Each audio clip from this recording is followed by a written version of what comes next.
I woke up this morning and I had a thought. And I go, how can I upset you guys today? And then it hit me. It's Monday, mock draft Monday. Things aligned perfectly, and here we are. It's a doozy today. We got a couple of weird ones, and that's part of the draft. My entire comment section, of course, is still filled with, we're drafting a quarterback no matter what. Many of you still too focused on the position and not the player. That's a problem at quarterback, but things get weird, and they're going to get weird today, but not at number one. I still believe it's going to be Caleb Williams. I understand the counter argument to it. It just isn't a very good one. Williams is better, younger, cheaper, under more team control.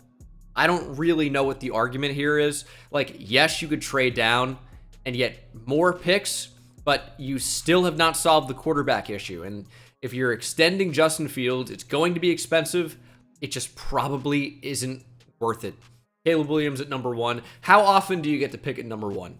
I know what some of you are thinking, well, maybe pretty often if they go quarterback without addressing other issues on this team. I think Caleb Williams can elevate the team.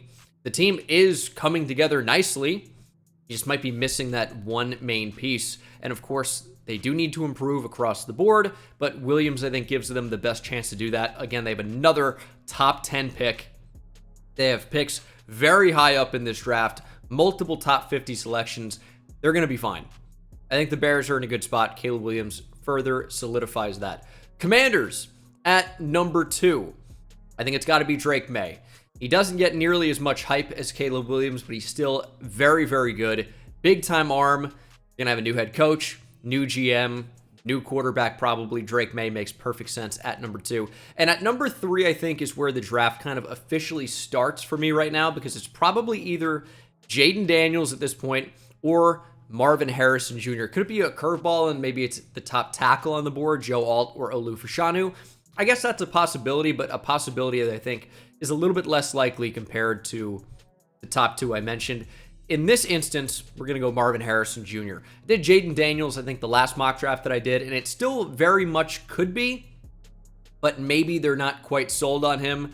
Now, again, this is a 50-50. I'm going to release a lot of mock drafts, and we're going to explore a bunch of different scenarios. This is one of them. I'm not going to go quarterback Jaden Daniels here every single time. It could just end up being Marvin Harrison Jr. He is an extremely talented outside receiver, traditional true X in an offense, can win on the outside, incredible hands, and depending on who your quarterback is, maybe it's still Mac Jones for another year. Now you have a big-time weapon to throw to. Who knows what that can do for the offense? Obviously, a lot of change there. No more Bill Belichick. Gerard Mayo's new head coach. We'll see what that means for the rest of the coaching staff and ultimately what their offense looks like. At number four, this is another really tough one because this one I think is either Malik Neighbors, trade down, or the top offensive tackle available. I went back and forth on this. I think this could be a trade-up spot for a team looking to move up for a QB. The Falcons would certainly be in consideration for that. Vikings, Broncos, Raiders, maybe even the Saints, although I doubt it. All those teams are teams that could move up for a quarterback. In the end, I decided not to make this a trade-up spot. Maybe in the next the next mock draft, we'll see. For now, I've got Malik Neighbors, wide receiver out of LSU. Extremely explosive, can win down the field, and is amazing after the catch as well. Really, really fun player, and I think will probably end up being, at worst, a top 6 pick in this draft. I think he's going to go at 4, 5, or 6. That would be my guess. Things could change, but that's my expectation right now. At number 5, the Chargers probably would be loving the opportunity to draft Malik Neighbors. Rome Odunze is on the board. I think they could also even consider offensive line in this spot, but Brock Bowers just stands out as not only maybe the best player available, but he's also at a position of need. He is a game-changing tight end. And in the Jim Harbaugh offense, they could actually use a big-time tight end, or at least what happened at Michigan. Obviously, Sharon Moore has taken the Michigan head coaching job. Maybe the offense for Jim Harbaugh changes depending on who the offensive coordinator ultimately ends up being. But traditionally, if you look at those Michigan offenses, tight ends need to block because they're power run oriented, and they can also catch the football. Look at Colston Loveland. Really, really fun tight end prospect for next year. Brock Bowers, an incredible player. I think worthy of a top 5 pick even at the tight end position, he is a game changer. Wide receiver still a need, maybe tackle as well, but wide receiver, tight end, I think probably the top 2 offensive needs for the Chargers. At number 6, the Giants put in an incredibly difficult spot, in my opinion, because Neighbors is off the board. Do you go quarterback? Well, this is tough because Giants fans are going to want a quarterback here. I'm a Giants fan, and I'll tell you, I don't have them drafting a quarterback right now. It very easily could be because you can get out of the Daniel Jones contract after next season. But Dane Brugler made a great point, which is that the quarterback position, at least with the Giants, has been an ownership decision. And is ownership, John Mara, ready to move on from Daniel Jones? Seems like he really likes him. That might be tough to say. So is this a QB, or do you try to build around your quarterback who you've already paid? Again, you can get out of the contract after next season. There's still a cap penalty associated with that, dead cap. But you could get out of it if you wanted to go quarterback. In this mock draft iteration, I'm not going to do that. I'm going to go Joe Alt. Joe Alt, Olu Fashanu, I think 1A and 1B in this tackle class. You know, Joe Alt was so good in 2023. Olu took a step up as a run blocker as well and is an incredible pass protector. Either of those guys could go. I would not have a problem with it at all. We're going to try Joe Alt because it's Ben Fashanu for me. Now, he would be sliding over to play right tackle. This, I mean, I think there's a possibility it's Rome Odunze here or Jaden Daniels or even a trade down. The Giants are in a tough spot. They got a new offensive line coach who is very good coming over from the Raiders, and they could just say, hey, we can develop Evan Neal and don't go offensive line, or Evan Neal can move inside, which is easier said than done. But in this particular mock draft, we're going to experiment with the idea of the Giants preparing for life after Evan Neal and just trying to solidify that offensive line no matter what. And maybe they think Evan Neal can move inside to guard, and then you kind of, if you think he can be good there, 2 birds with 1 stone, because the interior of their line is not very good, but there's not anybody on the interior offensive line worth taking anywhere close to number 6. It's a tough, challenging spot for the Giants here.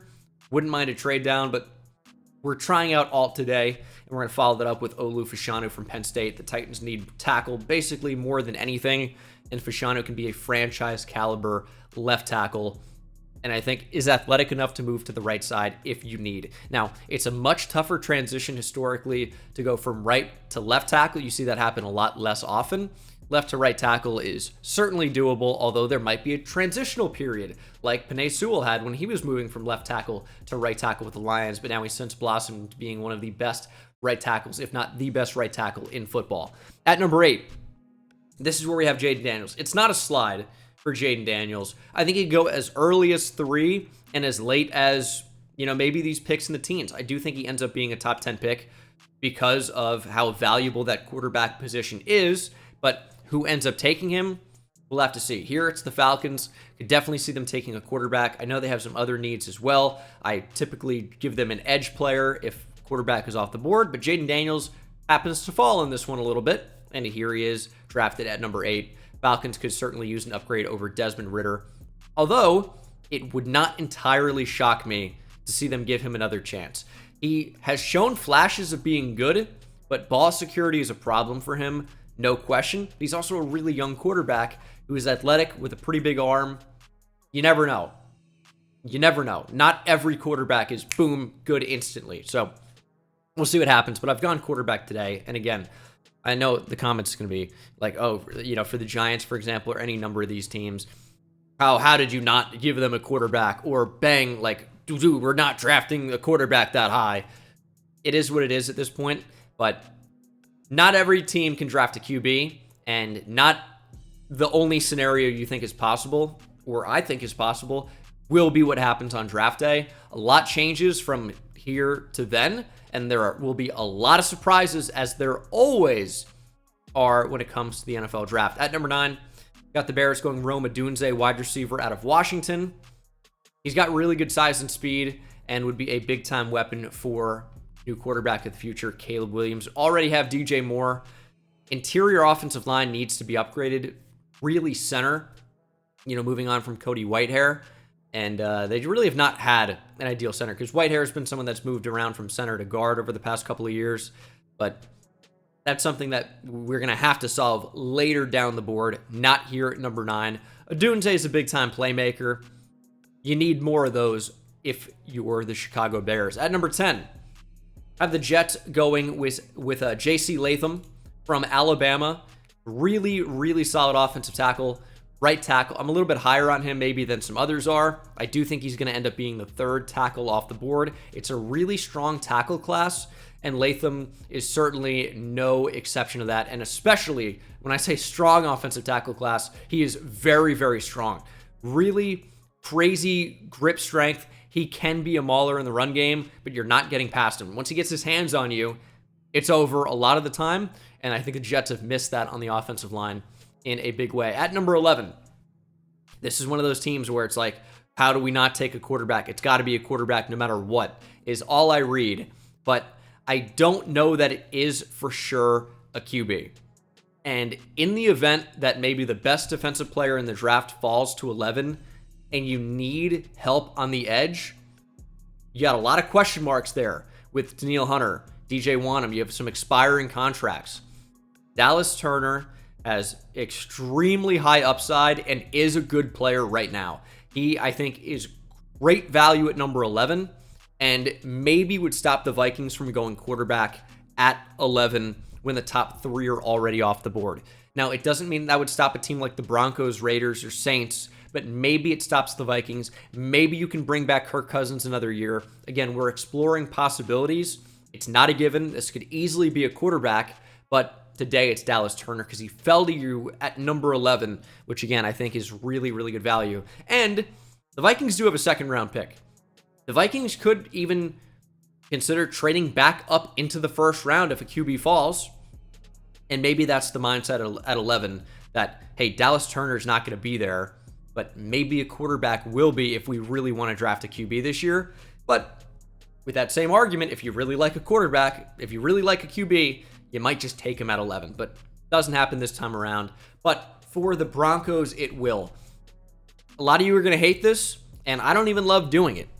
But Bo Nix at number 12 ends up being the pick. Now, here's why I ended up rationalizing this, is that, well, one, the Broncos do need a quarterback. They need a quarterback really badly. That much there's no question about. No Russell Wilson anymore. Bo Nix, and he will end up on one of these other teams, by the way. Maybe it's the Patriots, maybe it's the Falcons, maybe it's the Saints, although unlikely. Somebody's going to get Russell Wilson. It could be team number 13 here with the Raiders. But for Bo Nix, there is upside here. He's a good athlete.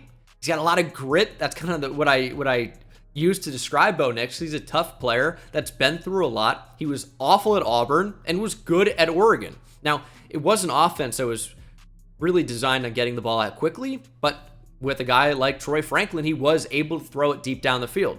Now, Bo Nix, if you're talking about QBs in this draft, I like him more than Michael Penix because Bo Nix is younger, even though that's not saying a whole lot. He has more mobility. He's got more general accuracy than Michael Penix, which, again, people are not going to want to hear.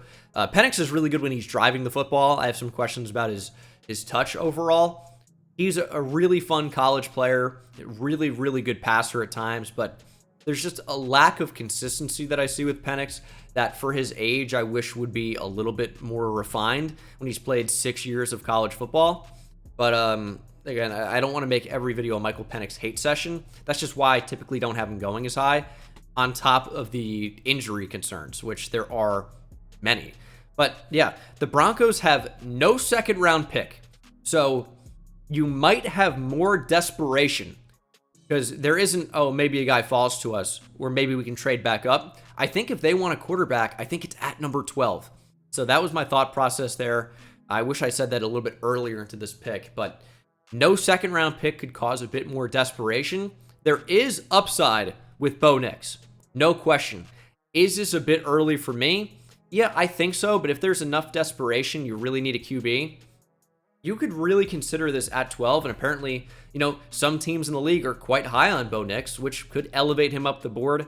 This is probably about as early as I've ever had him drafted, which it does feel weird doing that, But there is upside there, and we've seen it. You don't have to be an extremely good quarterback prospect to end up having a good NFL career.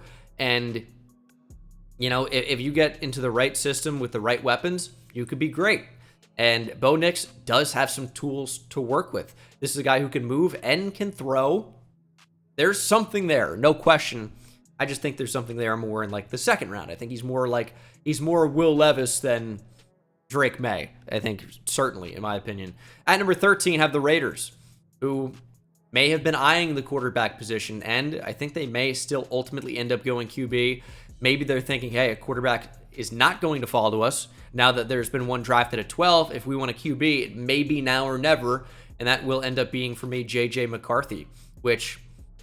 Does it seem like an overdraft? People are going to hate the McCarthy pick just because there's a stigma with him now because they ran the ball every play at Michigan. You think he can't do it, but it's not necessarily that he can't do it. It's just that he didn't have to all that often. He is really fast with a really good arm. Now, you might have seen only one or two big-time throws a game, or like I'd say like flashy throws even. But what if he was in an offense that threw the football more? He's also very young. There's a lot of really good chance that J.J. McCarthy can really end up developing into being one of the better quarterbacks in the league. Now, does it happen? We'll have to see how his development goes, but he certainly gives you upside, and we have seen him be good, and of course, if you love the winning argument, with Brock Purdy, you're going to love it because J.J. McCarthy just won the national championship. Now, I would counter that wins are not a quarterback stat at all. It's about the real roster of the team and the coaching, and then the quarterback can elevate or be along for the ride. But I really, truly believe that McCarthy could be an elevator. Obviously, you would have to, keep improving as a player, but the tools are there. At number 14, I have the New Orleans Saints actually trading out of this pick, and I did want to do trades in this draft, and I really didn't end up making that many happen, but I am going to have the Saints moving back. Now, it's not who would trade down, right? But who would trade up? And given the board and what it would take to move up, I actually think that the Cincinnati Bengals are a good trade-up candidate here because they pick at number 18. You have some teams in a row that could consider drafting an offensive lineman. And for the Bengals, if you want to get the one you want, you might have to move up. Now, they pick at 18, 49, 80, 115, and down the board. And the Saints already do have 14, 45 from Denver, but there's a big gap as they do not have their own second-round pick. Now, what I think could happen, and I looked this up, trade value chart, trying to make something that made sense happen. I'm going to go 18, 80, 115, right, from Cincinnati. And the Saints would be trading 136 and 170, as well as pick number 14. So what this ends up looking like is, 2 picks inside the top 100 for 2 picks outside the top 100. It's a slight trade up for the Bengals and a trade down later in the draft, but they end up getting a player they're probably a little bit more excited about, and that would be Talisa Fuaga from Oregon State. Plug and play right tackle. That's what they're looking for, and that's what they're getting with Fuaga. Now, the alternative would be sticking and picking, and maybe you get a Marius Mims at 18, but he's more of a developmental guy, and maybe you don't want a developmental guy in a Marius Mims. Maybe you want a guy that is right now probably going to be one of the best run blockers in the NFL after a little bit of development. And it's tough. I'd say after a little bit of development. Obviously, any player in the draft will need that, but he's already such a fun, awesome, mauling run blocker that plugging into that offense, I feel like you'd feel pretty good about him immediately in that facet of the game. But, of course, do you need to improve in pass protection? These NFL pass rushers are all built different. They're very, very good players. And often, these NFL guys that even, second, third string guys can be better than anybody that you've seen at the college level. So there's a transitional period there. No one comes in just ready to go is amazing right away. But Fuaga, I think, is a run blocker, already will be, and has experience, which you can't really say the same of Amarius Mims. Although, Mims could be drafted ahead of him. We'll see. This is just what I'm doing in this particular mock draft. As I said, it gets a little bit crazy. Is 18 to 14 the craziest trade up I have in this draft? That actually might end up being the case. I know. Wild. At number 15, I have the Indianapolis Colts. I'm going Cooper DeJean. Versatile, do-it-all DB. I think you can move him back to safety and have a lot of success. Really good athlete. I feel like he checks a lot of boxes off for Chris Ballard. And the Colts do need an upgrade in the secondary at a lot of different positions. Why not get a guy that you feel could pretty confidently play a lot of different positions in the secondary? Love Cooper DeJean to Indianapolis. I feel like it's a really good fit. And that brings the Seahawks up at number 16. Now, I've done this a lot. I still feel like it makes a lot of sense. It's Troy Fautanu from Washington. Get to keep him local. That's a fun storyline, but he's also really, really good. Really solid tackle last season for Washington that projects really as a guard, and a really good one at that. Seahawks could definitely use an upgrade on the interior of their offensive line. This is a plug-and-play type selection. He ends up being the first interior offensive lineman off the board, and the Seahawks could use an upgrade there. Now, they're a team I always struggle to mock draft for because it is either Fautanu, sometimes it's an edge, sometimes it's an interior defensive lineman, but I think it will end up being something in the trenches unless it's a surprise QB, which, again, would be a surprise. At number 17, have the Jags taking the first defensive back off the board. That's Terrion Arnold. I still think it could be Nate Wiggins, but Arnold is also a really good fit for Jacksonville, and their secondary is just not all that good. When you factor in the expiring contracts within the next year as well, CB is definitely a position of need for Jacksonville, and he might just be the best player available. There's talk about him maybe even sneaking into the top 10. Arnold is very good. At number 18, Saints, after a quick trade down, are back on the board, and they take a player that they may have taken at 14 anyway. It's Jared Verse from Florida State. Power rusher off the edge. Really, really fun player as well. And when you're talking about hand placement and punch power, Jared Verse is at the top of the list in this draft. Very good player, good athlete as well. The Saints need to improve their pass rush. Could be an interior player for sure. I like Brian Brzee a lot. I want to see him play more in 2024. Verse off the edge would be a nice compliment, but this also wouldn't shock me to see an interior defensive lineman go. Maybe Jazon Newton or Byron Murphy. Seem to be those guys in the first round right now that could end up going in that range. At number 19, have the LA Rams going with Nate Wiggins, who I just talked about. Their defense is a bit of a mess. It's amazing that it was able to hold together for the Rams to even, make a playoff run. But for Nate Wiggins, I really like the size and athleticism. I like the competitiveness, and those are attributes that you look for at corner. He's a really, really fun player. And for the Rams, it's hard to find a bigger need than corner. There are some. Offensive line is something they need to address. Wouldn't shock me if this was a tackle. Could even be a quarterback here. A lot of people are planning for life after Stafford. But Nate Wiggins, I think, is a plug-and-play starter for LA right now. Steelers at 20. Well, Fuaga's off the board. We're going to go with his maybe next up on the board. Amarius Mims from Georgia. He was a teammate of Broderick Jones at Georgia. This would be your hopeful starting right tackle of the future. Broderick Jones, of course, at left tackle of the future. And the Steelers would have a fun Georgia combination at both ends of the offensive line. Big, powerful players that can really set the tone for years to come. I like the fit with the Steelers. Tackle still remains like the biggest position of need for me. I don't think you can keep throwing Dan Moore out there.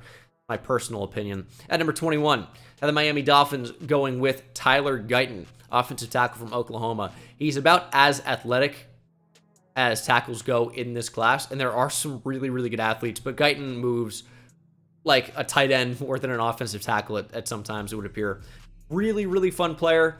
We'll have to see how he looks at the Senior Bowl. That's going to be a good test in the one-on-ones. I think Guyton's going to ace those tests and end up going pretty high in this draft. Top 25 pick for a team that could use more depth on the offensive line, but also potentially compete for a starting job right away. So we'll see what happens there. Eagles at 22.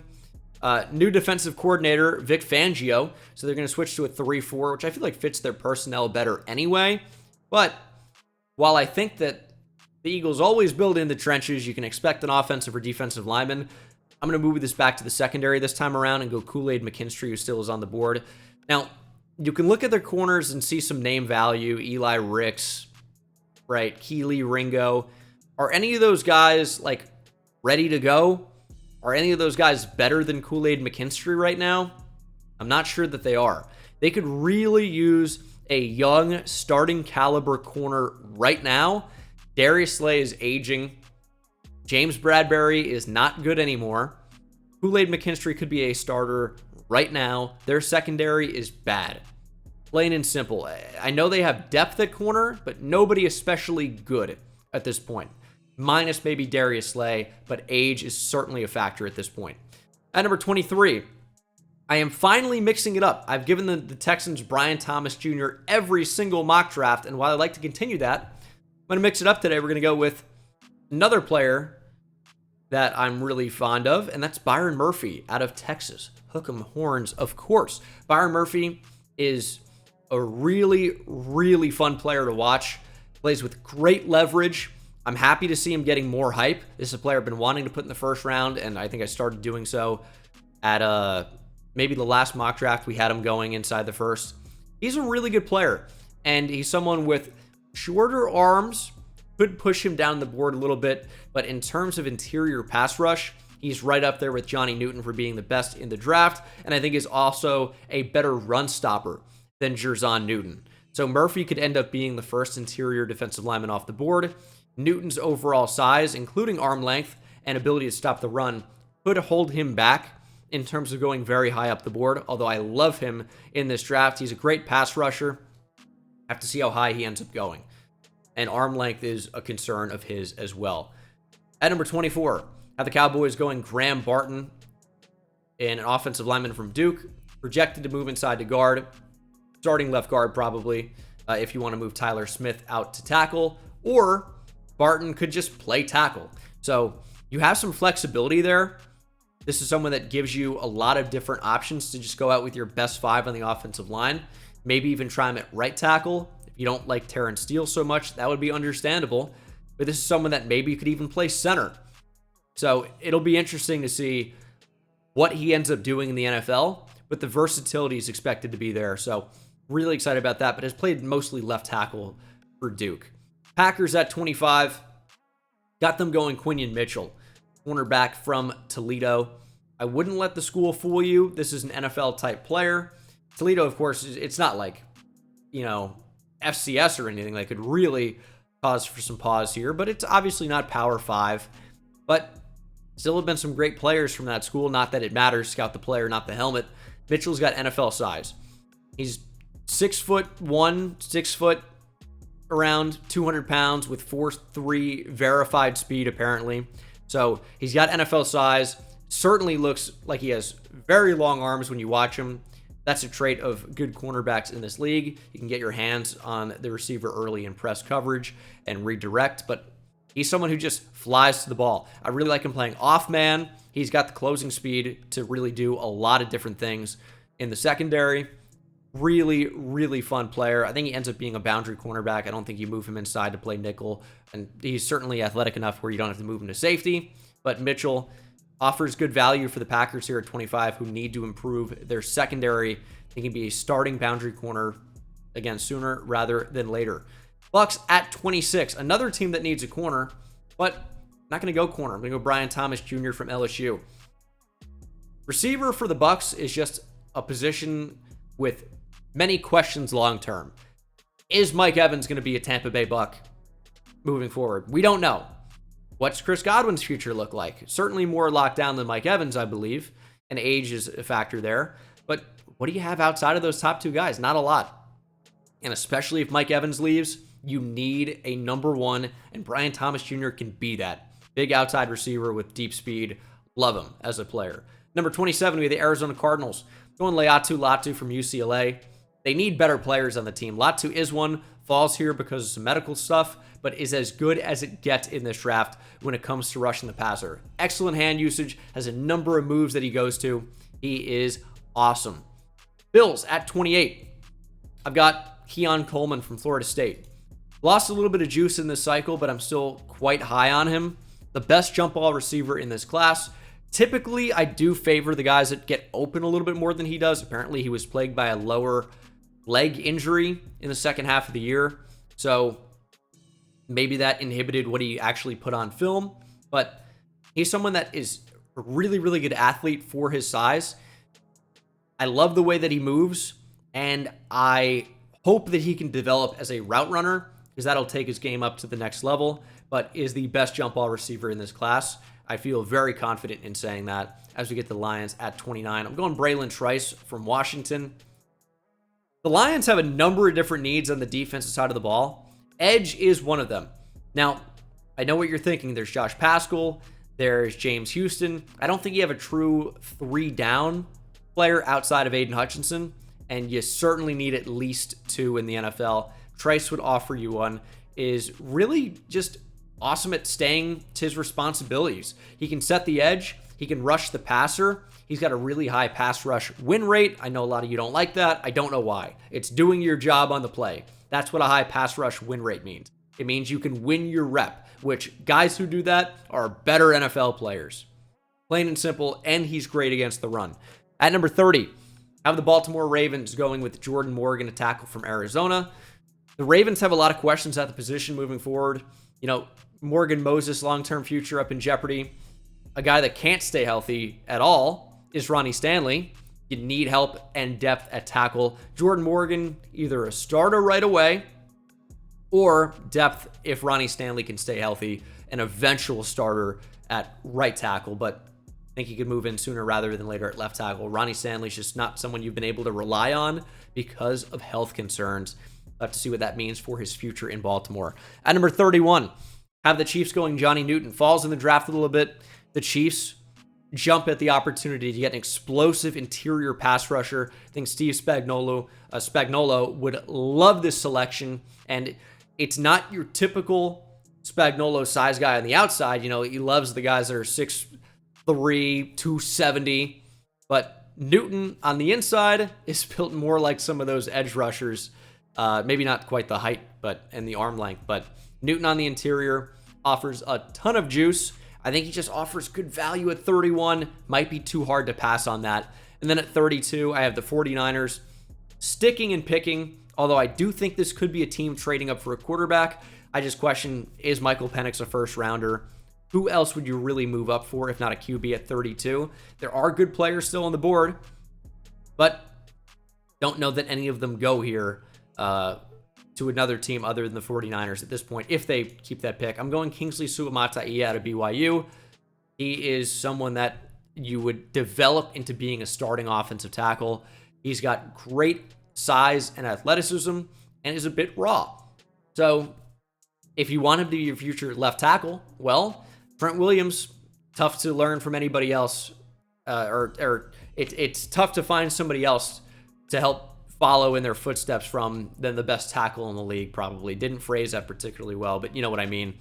That'd be a great guy to learn from. It's just a more natural way of saying that, and he has all the tools. See if he can be a good NFL player. This is a bit of a weird one. People are going to hate this. It is what it is, but you know, I like it. I like it. You know, you never know what's going to happen in the draft. Curveballs every single year, and we'll see what ends up happening. Thanks so much for watching the video. Subscribe if you're not subscribed already. I'll see you in the next one. Take it easy.